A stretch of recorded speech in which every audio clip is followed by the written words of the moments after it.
Muy buenas tardes, soy Ornella Gallo, directora del Club de Finanzas de la UCEMA, miembro del staff del Club de Economía de la UCEMA también y estudiante próxima a recibirme de la licenciatura en Economía.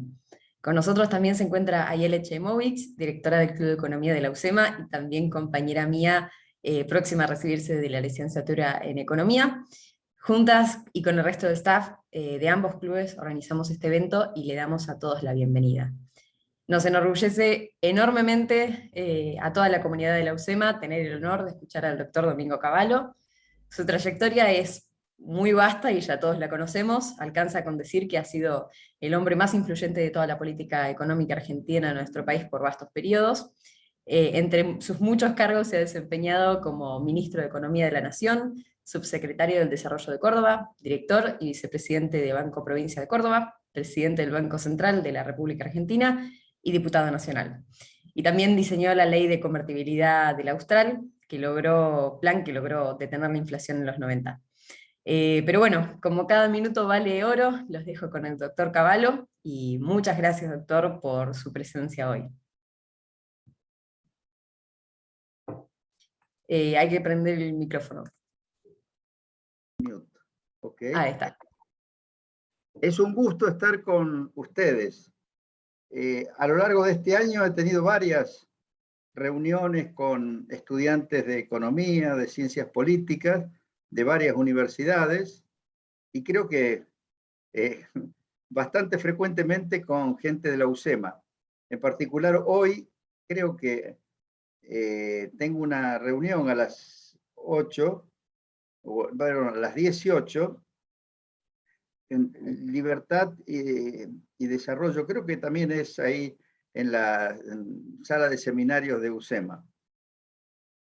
UCEMA sin duda es una gran universidad, muy importante. Ustedes me fijaron el tema es política monetaria y el desarrollo de una nación. Yo para poder abordar este tema, quiero primero distinguir entre régimen monetario y política monetaria.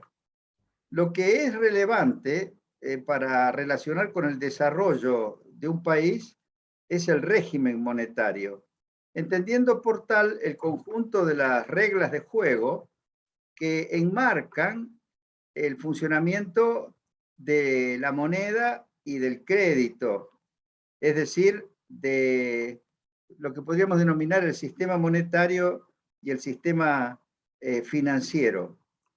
El problema que tenemos en Argentina, que hemos tenido a lo largo de muchas décadas, es que no hemos tenido un buen régimen monetario.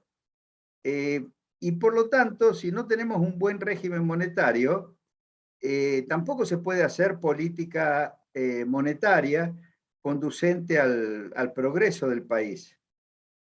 ¿Por qué es necesario un buen régimen monetario para que la economía progrese?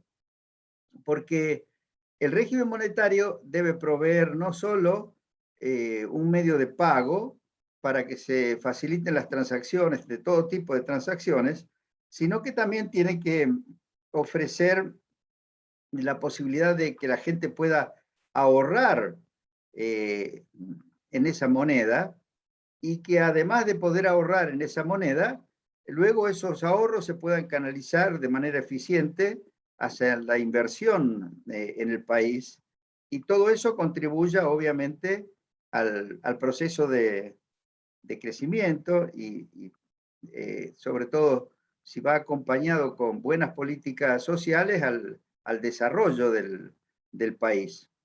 Ahora, cuando no hay un buen régimen monetario, el país prácticamente funciona sin moneda y sobre todo sin crédito. Puede funcionar con un medio de pago, es decir, siempre hay algún medio de pago que facilita las transacciones corrientes en un país. Y si no lo hay, la gente lo inventa. Pero si no hay una moneda sana, la gente no se ve alentada de ahorrar en forma líquida en el país y por lo tanto tampoco existen las bases o la materia prima para que pueda haber crédito en el país. El crédito es fruto del ahorro por un lado y de la confianza por el otro. Es decir, que haya fondos para poder ser prestados y haya clientes que inspiren confianza como para recibir esos fondos.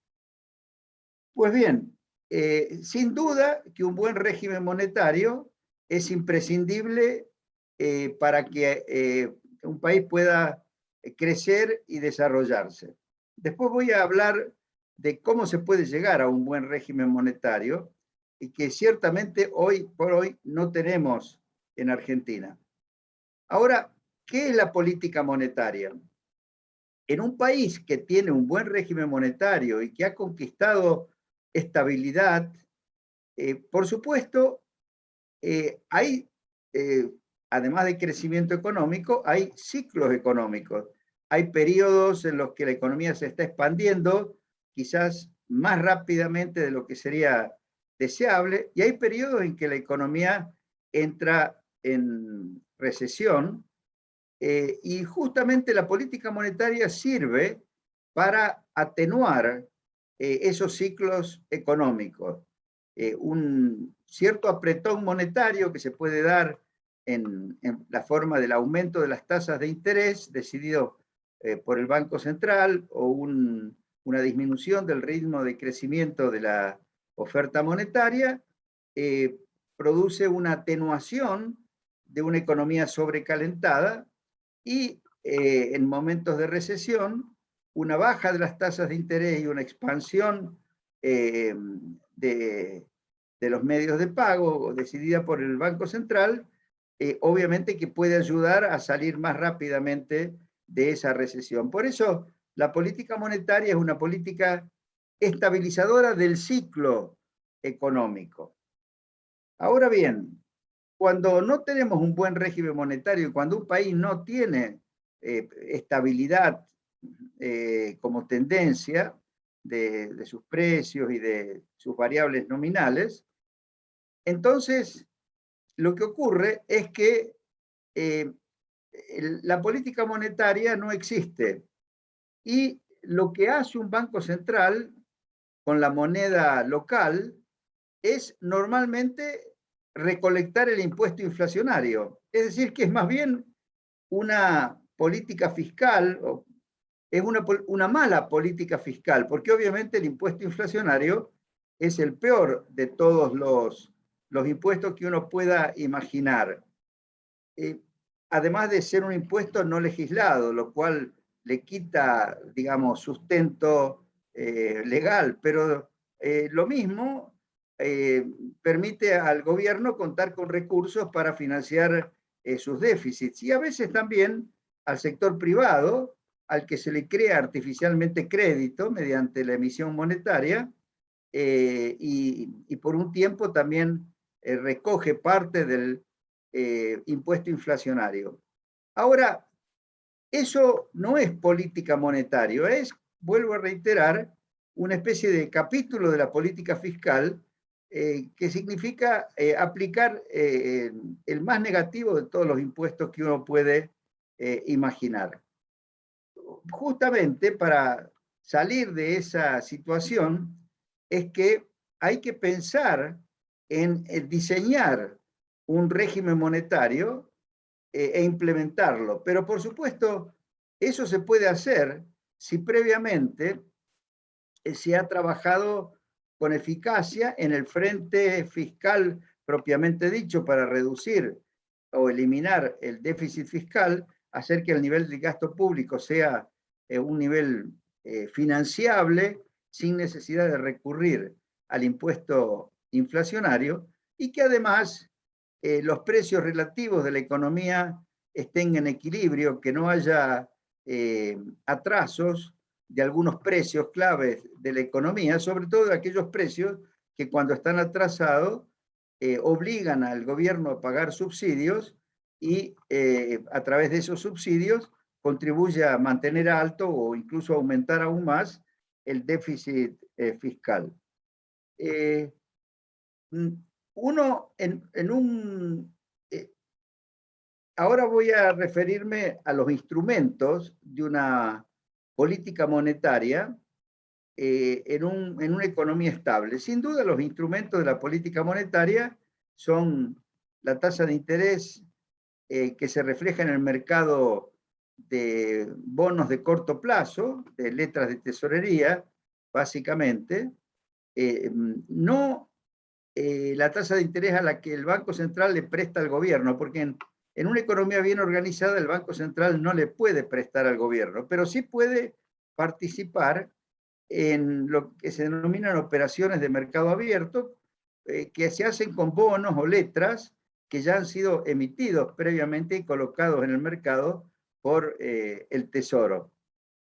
Ese es el instrumento fundamental. Puede ser una política de tasas de interés o puede ser una política de tipo cuantitativa.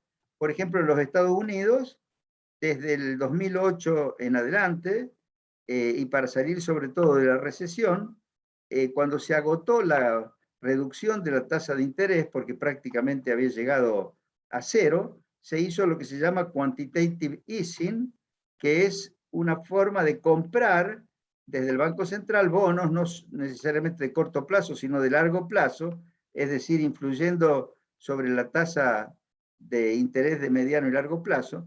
Eso es una política de tipo cuantitativa. Ahora se está replegando rápidamente el Banco de la Reserva Federal de esa política porque entienden que la economía se está recalentando y posiblemente cuando terminen de implementarla comenzarán también a subir las tasas de interés. Ese es un típico manejo de política monetaria en un país estable para enfrentar un recalentamiento de la economía. Esto no significa que vaya a ser fácil, incluso en este momento en los Estados Unidos, porque se da la paradoja de que en los Estados Unidos y también creo que en Europa eh, eh, volvió a aparecer con motivo de la pandemia y de los problemas de abastecimiento de insumos que se están observando en la post-pandemia, un fenómeno de estanflación.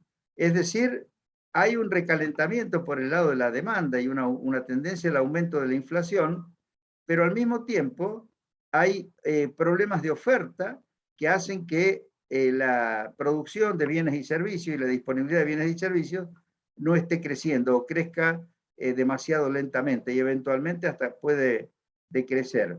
El tratamiento de la estanflación, un fenómeno que afectó también a los Estados Unidos en la década del 70, cuando la crisis del petróleo, es particularmente complicado para el Banco Central, porque en realidad si aumenta las tasas de interés, puede estar contribuyendo a una contracción mayor de la oferta por la incidencia de los costos financieros, por el lado de los costos de producción, y si no los aumenta, obviamente que la inflación puede seguir su curso y transformarse en un problema que en algún momento requiera una contracción drástica de la economía y provoque a su vez más recesión. Pero ese es un problema, un dilema que ya se ha vivido en los Estados Unidos, que se puede llegar a vivir en los próximos meses, pero que no quita valor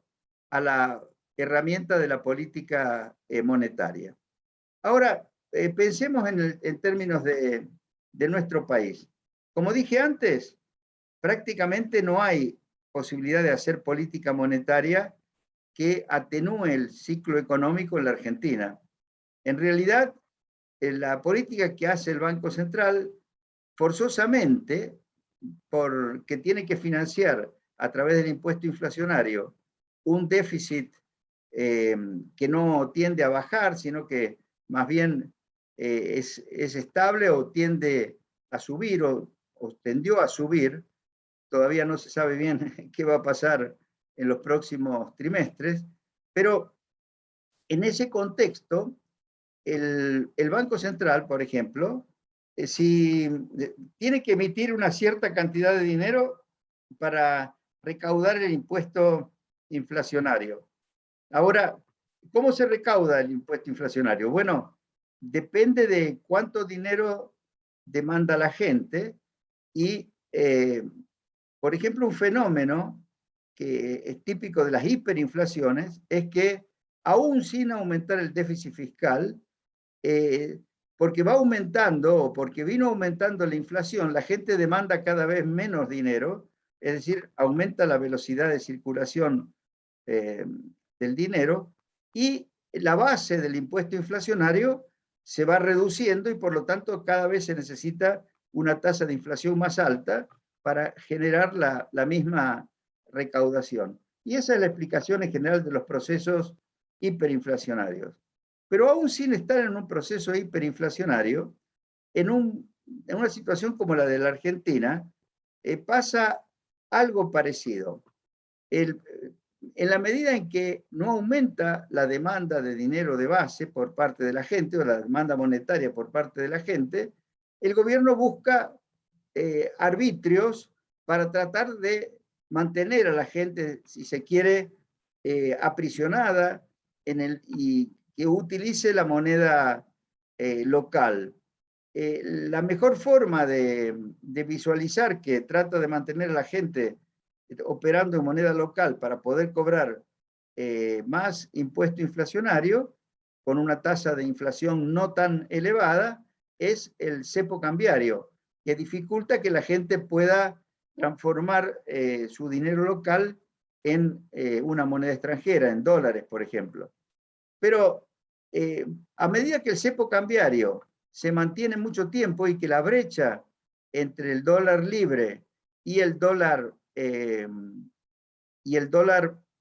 oficial se va agrandando, se mantiene alto por periodos largos, se van haciendo más eficaces y veloces los mecanismos de evasión de esas restricciones. Aparecen los fenómenos de subfacturación de exportaciones, sobrefacturación de importaciones y una serie de mecanismos para que la gente obtenga dólares al precio del mercado oficial y pueda, en todo caso, venderlos en el mercado libre. Por supuesto, eso le hace perder reservas al Banco Central. Entonces, también el arbitrio de seguir restringiendo cada vez más el ahorro en dólares de la gente tiene su límite y de alguna manera va generando su propia destrucción. ¿Qué herramienta le queda al Banco Central para tratar de que la gente no se vaya al dólar y algo ahorre en pesos? Bueno, aumentar las tasas de interés.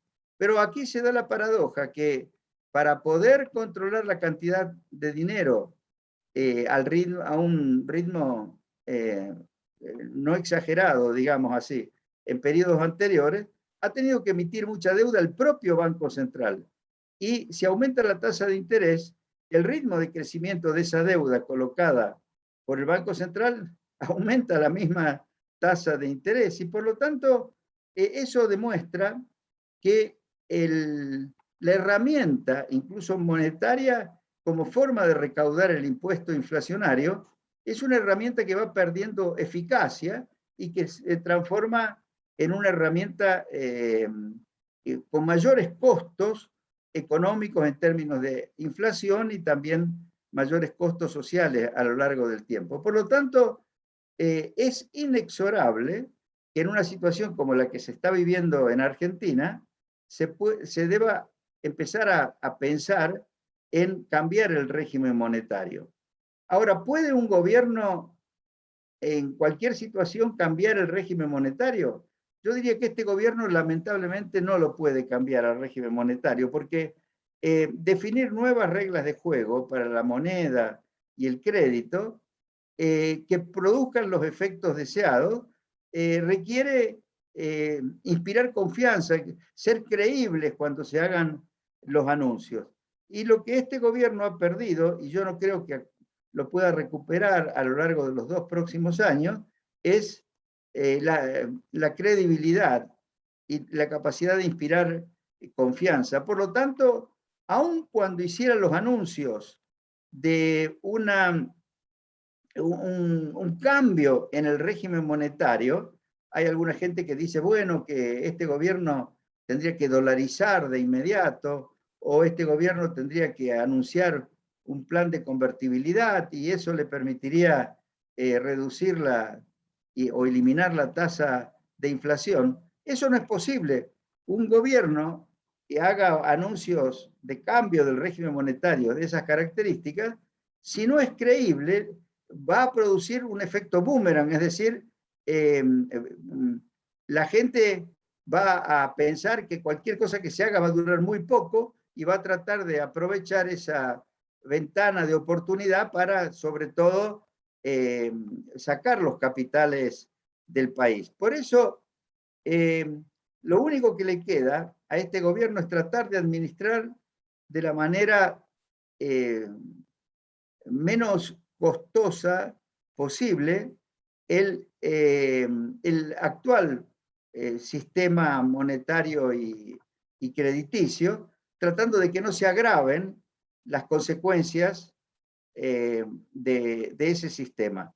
Y yo voy a mencionar algunas cosas que creo que este gobierno sí podría hacer y que de paso pavimentaría el terreno, el territorio, para que un futuro gobierno que inspire confianza, que tenga muy claras las ideas de las reformas, no solo monetarias y financieras, sino todo tipo de reformas que se requieren en la Argentina, haga los anuncios de entrada, inspire confianza y pueda producir el cambio de régimen monetario.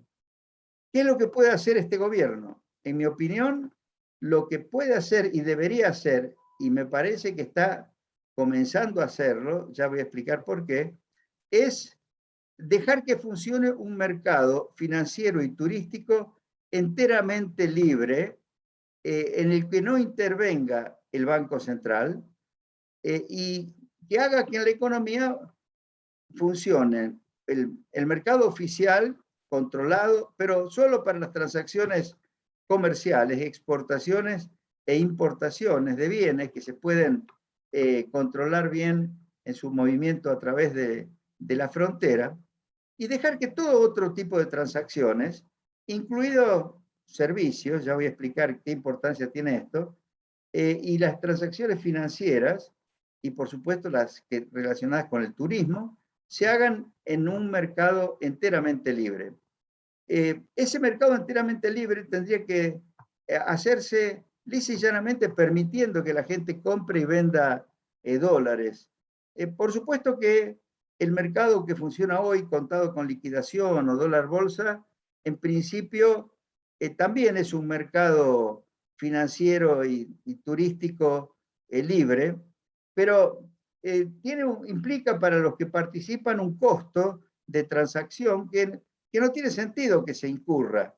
O sea, tendría que ser un mercado financiero totalmente libre. ¿Por qué me parece a mí que es muy importante que se vaya en esa dirección? Por dos o tres razones. Primero, porque con un mercado financiero totalmente libre y cuando el Banco Central deje de vender divisas, excepto para importaciones de bienes y para pago de deudas del sector privado que hayan sido contraídas con anterioridad y que tengan vencimientos definidos, ya no perderá reservas porque tiene un superávit comercial, incluso contando los pagos de interés de deuda del sector privado positivo. Todas las demás transacciones se harían en el mercado libre. Al ser posible hacer transacciones financieras, por ejemplo, endeudarse o pagar deudas en el mercado financiero, comprar para ahorro o vender por desahorro o por lo mismo por turismo, comprar para hacer turismo en el exterior o vender en ese mercado por parte de los turistas que ingresen al país.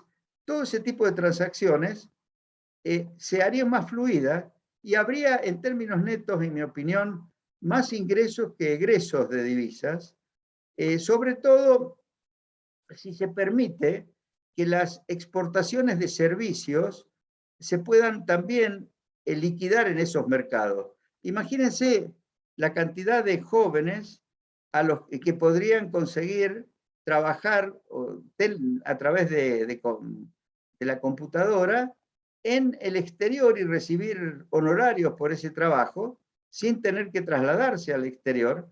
Si esos honorarios los pudieran liquidar en ese mercado libre, sin duda eso sería atractivo para todos esos jóvenes y para todos esos prestadores de servicios. De hecho, hoy hay prestadores de servicios, consultores, gente que hace software, que trabaja para empresas del exterior, pero aún con ciertas dificultades por parte del que paga esos servicios, los logran que se los depositen en cuentas del exterior y luego los vende en todo caso en el mercado paralelo o los ingresa por el contado con liquidación. Por eso, todo eso hay que simplificarlo. Y además tendría la ventaja de que la gente empezaría a ver que se puede utilizar como en la década de los 90, el dólar también como una moneda. Por supuesto, al existir el dólar como moneda y darle una suerte de curso legal, y por otro lado el peso, va a ser imprescindible que el Banco Central trate de manejarse de tal forma que la gente no termine repudiando el peso. Pero, por ejemplo, las tasas de interés que tendría que imponer para que la gente se mantenga en pesos y no se vaya al dólar, serían seguramente más bajas que si siguen existiendo todas estas restricciones y complicaciones que existen ahora para el funcionamiento del mercado cambiario. Ahora bien, ¿cómo se manejaría la política cambiaria en ese caso? Bueno, en el mercado oficial, el gobierno tiene que ser realista en cuanto a qué ritmo ajusta la cotización.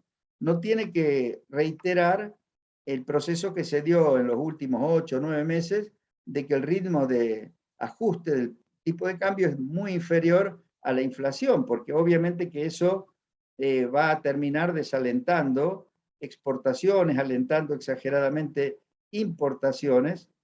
Pero yo estoy de acuerdo en que no sería una solución, un salto devaluatorio, tratando de cerrar la brecha con el mercado oficial. ¿Por qué?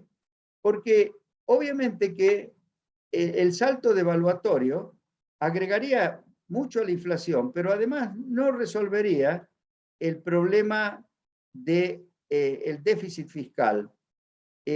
Mucha gente dice, sí, porque el salto devaluatorio bajaría en términos reales los gastos en sueldos y jubilaciones. Yo creo que el gobierno muy difícilmente luego del salto devaluatorio podría dejar de aumentar sueldos y jubilaciones como para evitar un deterioro significativo en términos reales. Pero el gran problema del salto devaluatorio es que aumenta los costos de prestación de los servicios, aquellos para los que el gobierno controla los precios. Y si el salto devaluatorio es mayor al aumento de las tarifas, digamos, se devenga un déficit fiscal mayor al que había originado en los subsidios para las tarifas. Y eso obviamente obliga a más emisión monetaria y eso provoca más inflación que se va a reflejar básicamente en el aumento del dólar libre. Pero este fenómeno, uno dice, bueno, lo puede resolver con un aumento de tarifas inicial antes de la devaluación o simultáneo a la devaluación, más alto que la propia devaluación. Claro, eso es lo que se intentó en el año 75 como solución a los problemas de desequilibrios muy parecidos a los actuales que se había creado con el Plan Helbert. Para un gobierno débil y que además ha prometido todo lo contrario a ese tipo de ajustes, un fenómeno como ese puede escapársele de las manos y provocar, como provocó en aquel año, un fenómeno de aumento muy significativa de la tasa de inflación. Por eso, yo creo que en materia de política cambiaria, lo mejor que puede hacer este gobierno, luego de liberalizar totalmente el mercado financiero y turístico, dejar de vender divisas en el mercado oficial para otros fines que no sean las importaciones y ir ajustando el tipo de cambio a un ritmo parecido al que va a tener la inflación. Eso se llama un crawling peg activo, pasivo, en el sentido de que sigue el ritmo de la inflación. Y eso sí, tendría que tener el coraje y la sabiduría de decidirse a ajustar las tarifas para ir reducir los subsidios que paga, ¿no? Hasta ahora no se hablaba para nada de eso. Se decía que la vicepresidenta solo autorizaba un aumento del 9% en todas las tarifas, a pesar de que hay un atraso de que posiblemente requeriría una triplicación del nivel actual de tarifa o una duplicación, pero yo creo que van a ir por el lado que quería ir el ministro de Economía y que no le dejaron ir, de la denominada segmentación. Si la hacen bien, pueden evitar un tarifazo para las familias pobres y dejar que aumenten los precios de la electricidad, del gas, para los usuarios industriales, comerciales y familiares que no entran en una categoría de personas pobres, ¿no? Así que estas son las pocas cosas que yo creo que pueden hacer. No creo que esto signifique que se van a resolver los problemas. Obviamente vamos a seguir con una economía con las características muy parecidas a las actuales, quizás un poquito agravado el fenómeno de la inflación, pero podrán evitar una verdadera explosión inflacionaria antes de el final del mandato de este gobierno. Si no lo hacen y si siguen como hasta ahora, el peligro de que se les descontrole la situación es muy grande. Y mientras tanto, cabe esperar que quien vaya a gobernar desde el diciembre del 2023 en adelante, esté bien preparado para explicar primero los problemas que enfrenta la economía o enfrentará la economía en ese momento, ser muy sincero respecto a qué se necesita hacer para resolver esos problemas, explicar de manera integral no solo el cambio en cuestiones monetarias y financieras, sino en todos los aspectos de una buena reorganización de la economía y ponerla en marcha. Ojalá se dé ese proceso político que requiere una tarea fecunda de la oposición de aquí hasta el momento de la elección del 2023. Si se dan estas condiciones, yo creo que podemos ser optimistas respecto de que después del 2023, en el año 2024, 2025, ahí sí pueda hacerse política monetaria o por lo menos tener un régimen monetario que entregue o permita que funcione la estabilidad de los precios y la recuperación del crecimiento, y que, bueno, en ese contexto se puedan encontrar solución a los muchos otros problemas que tiene Argentina. Bueno, esto es lo que les puedo decir. Si me quieren hacer alguna pregunta, quedo a la disposición de ustedes para responderla. Bueno, muchísimas gracias. Ahí estuve viendo que fueron mandando un par de preguntas, más preguntas que habían mandado antes por redes también. Así que bueno, ahí vamos leyendo alguna. Eh, Acá habían puesto, ¿qué correcciones y recomendaciones daría a quien quiera replicar su modelo hoy en día? Bueno, no es mi modelo. Lo que hicimos en el año 91, cuando lanzamos la ley de convertibilidad, fue reconocer una realidad que existía en ese momento. La gente había usado el dólar como forma de proteger sus ahorros y conducir sus transacciones, y además eh, y, y recordaba los precios en dólares de las cosas, o sea que la gente había elegido el dólar como su moneda y prácticamente no utilizaba el austral, y por eso la inflación medida en australes ya eh, adquiría porcentajes mensuales muy, muy altos, además de ser muy inestable, es decir, vivíamos un clima de hiperinflación. Por lo tanto, permitir el uso del dólar como moneda de curso legal, que fue la parte más importante de la reforma monetaria que se hizo en ese momento, era una suerte de eh, reconocimiento de la realidad.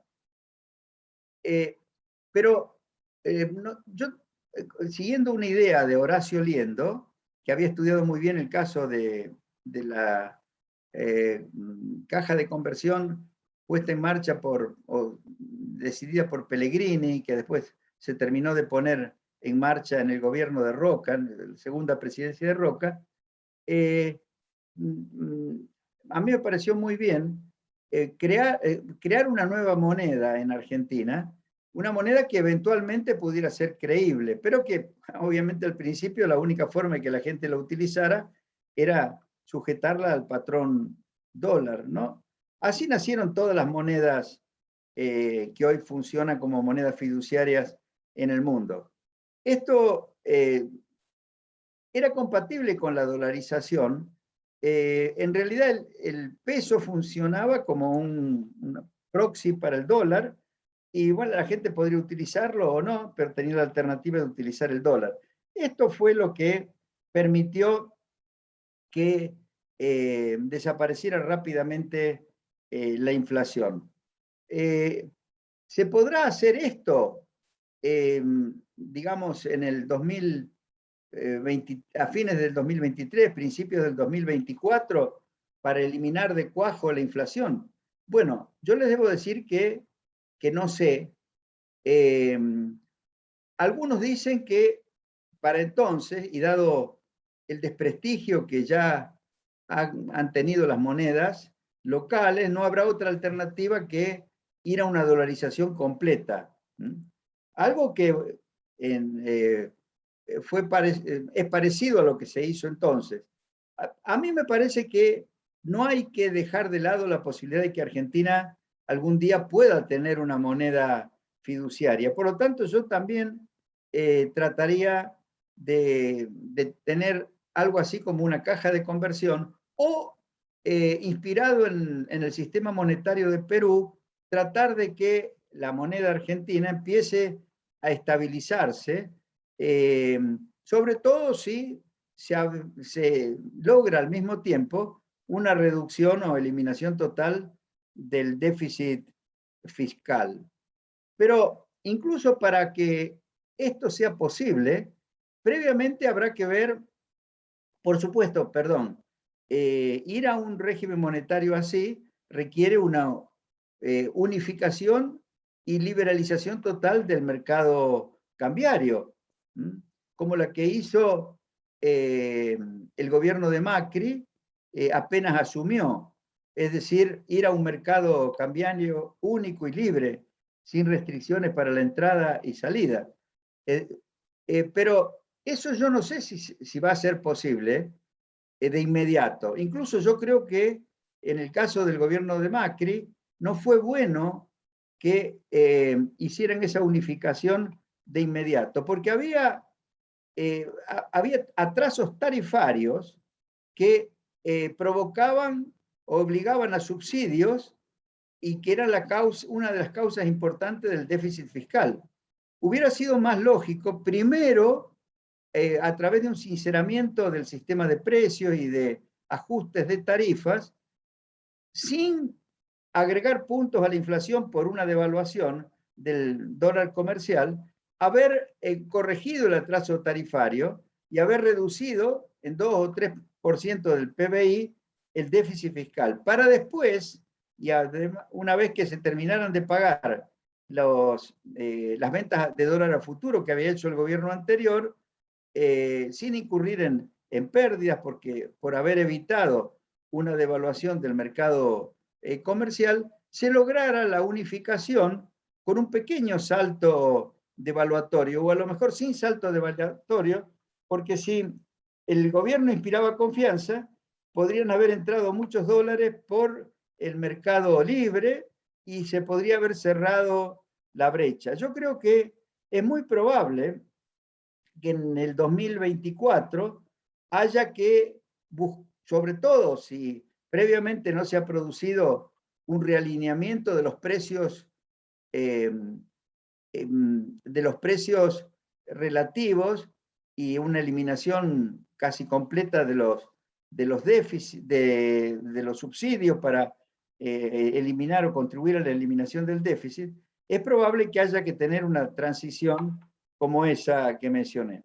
¿Por qué en el año 91 no se necesitó hacer algo así? Porque ya 2 años de hiperinflación, todo el año 89, más todo el año 90, más el primer trimestre del 91, había llevado a que los precios se reacomodaran solos. Ya nadie podía controlar ningún precio y incluso algunos se habían adelantado más allá de lo que era razonable, como el precio de las telecomunicaciones de la recientemente privatizada empresa. También, por ejemplo, los precios de los peajes en la ruta se habían fijado a niveles que eran exageradamente altos. Entonces, si había realineamiento de precios, eran de algunos precios que en realidad había que ayudar a que bajaran, no que subieran. Entonces, ahí sí se pudo hacer una estabilización inmediata, ¿no? Y con efectos de eliminación virtual de la inflación. Yo no sé cómo será la situación a fines del 2023. Por eso es imposible decir ahora exactamente qué se podría hacer, ¿no? Ahora, con respecto a si yo pienso que tendría que ser distinto o no a lo del año 91 en materia del régimen monetario, yo creo que lo único que podría ser distinto es que no hubiera caja de conversión, que se eliminara totalmente el peso local, la moneda local, y que se fuera lisa y llanamente a una dolarización. Ahí hay profesores muy prestigiosos del SEMA que pregonan esto y justamente en un seminario de historia económica hace pocos días surgió este tema y yo personalmente creo que de todas maneras, si uno elimina totalmente la moneda local y va a un régimen de dolarización completa, eso no significa que no va a aparecer una moneda local. En realidad, si apenas haya un poco de déficit de algunas provincias o del mismo gobierno nacional o incluso de algunas empresas, van a aparecer cuasi dineros que en definitiva van a jugar el rol de una moneda local con esos cuasi dineros van a crear al ruido del sistema monetario igual que, o peor que si hubiera una moneda argentina que todavía no inspira total confianza. En fin, esta es una cuestión, si se quiere, para discutir, y es un detalle, pero que va a ser necesario un cambio de régimen monetario o la organización de un nuevo régimen monetario, una reforma monetaria, a mí no me cabe duda, pero va a tener que ser en el marco de una reforma muy integral de la economía. Por ejemplo, es imposible pensar en que funcione bien un sistema monetario conducente a la estabilidad y que permita que luego el Banco Central atenúe el ciclo económico con política monetaria en una economía cerrada. Habrá al mismo tiempo que abrir la economía, es decir, volverla a conectar con el exterior, eliminar, por supuesto, las retenciones, reducirlas. Uy, ya son las...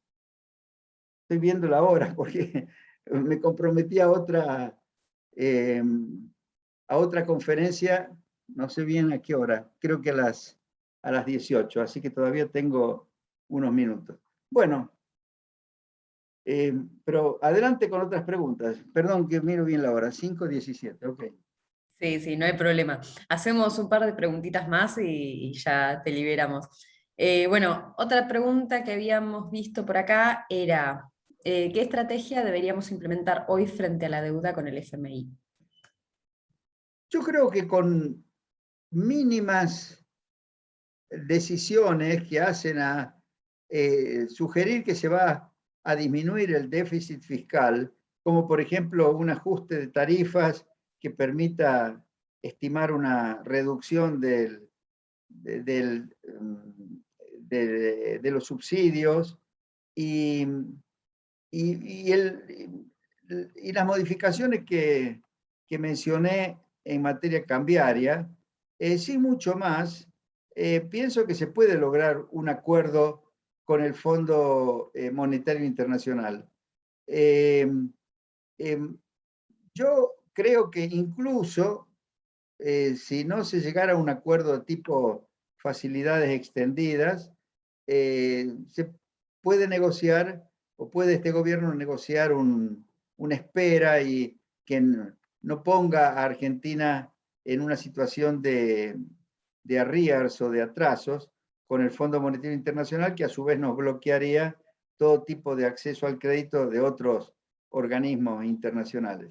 Pero los que se ilusionan con que un programa con el fondo va a cambiar significativamente el panorama en el sentido de que va a ayudar a que baje la inflación o que se reactive más vigorosamente la economía y que haya crecimiento, creo que exageran, porque el, la desconfianza que hay instalada en los mercados de capitales, tanto argentinos como del exterior, no es algo que se va a restablecer simplemente porque hay un acuerdo con el fondo. Por supuesto, el acuerdo con el fondo va a evitar que esa desconfianza aumente, pero yo creo que pensar que el acuerdo con el fondo resuelve los problemas. Por otro lado, si la propuesta que le hagan al fondo aparece como una imposición del fondo, le va a dar letra a los que se oponen tenazmente y a los que han venido pregonando que incluso se rompa con el fondo, eh, para tirar piedras y para oponerse, ¿no? Por eso yo creo que sería más inteligente que el gobierno diseñe un programa, lo anuncie, lo discute internamente y luego consiga que el fondo lo apoye. Y me parece que eso es factible, ¿no? Ahora, no es la solución para los problemas de Argentina, pero sí podría evitar un agravamiento de los problemas económicos y sociales que existen en este momento.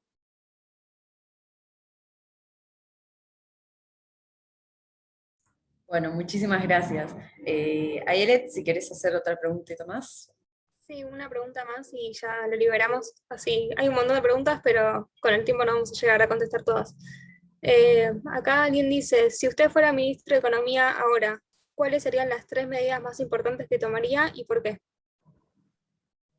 Bueno, por de pronto yo no aceptaría ser ministro de Economía de este gobierno. Yo pienso que un ministro de Economía tiene alguna chance de contribuir a resolver los problemas si su visión de lo que hay que hacer y su economía coincide con la del presidente, con la del gobierno en general, si cuenta con apoyo para implementar esa visión y si cuenta con un equipo de gente que pueda responderle en la implementación de cada uno de los capítulos de la política económica. Eso está muy, muy lejos de existir actualmente, así que yo no podría ser ministro de Economía de un gobierno como este.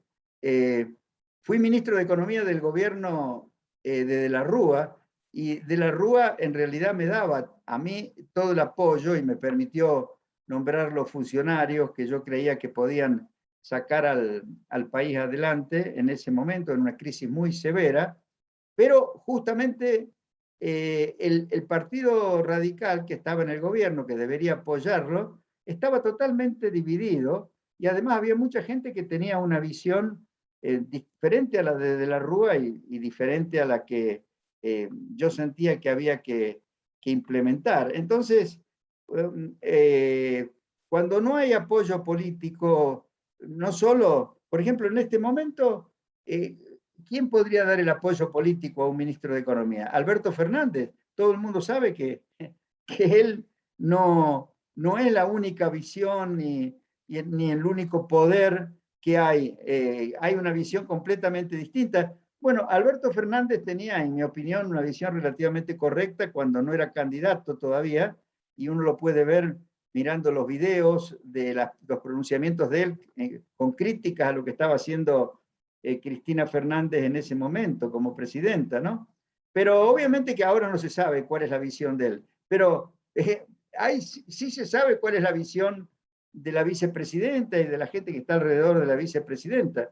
Es una visión, en mi opinión, que no le va a permitir a ningún ministro de Economía resolver los problemas de una manera sostenible en el tiempo. A lo sumo, le permitiría a un ministro de Economía evitar que se agraven esos problemas. ¿Y qué medidas yo recomiendo? Y las que mencioné antes, esto de permitir que funcione un mercado financiero y turístico libre, sin costos de intermediación como los que tiene el contado con liquidación o el dólar bolsa, que además no vendan para nada divisas en el mercado oficial para otros destinos que no sean importaciones de bienes y para pago de deudas del sector privado que tengan vencimientos bien identificados y luego tratar de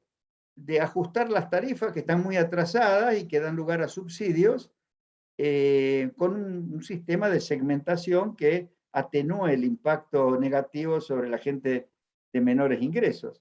Pero mucho más que eso, este gobierno no puede hacer. Por supuesto, yo creo que se impondría muchas privatizaciones, todo lo que reestatizaron después de los 90 y que generan déficits fiscales importantes, habría que volverlo a privatizar, habría que eliminar muchos organismos que crean empleo superfluo y de bajísima productividad en el Estado, no solo a nivel nacional, sino también en provincias y en muchos municipios, pero esa es una tarea que solamente puede acometer un gobierno muy convencido, que le explique a la gente, y no creo que este gobierno lo pueda hacer. Y por Totalmente. supuesto habría que abrir la economía. Este gobierno no va a abrir la economía, ni va a tener política exterior que le permita relacionarse bien con los países más serios del mundo, ¿no? Lamentablemente la política exterior de este gobierno es una política inconducente a recrear la imagen de una Argentina seria y responsable.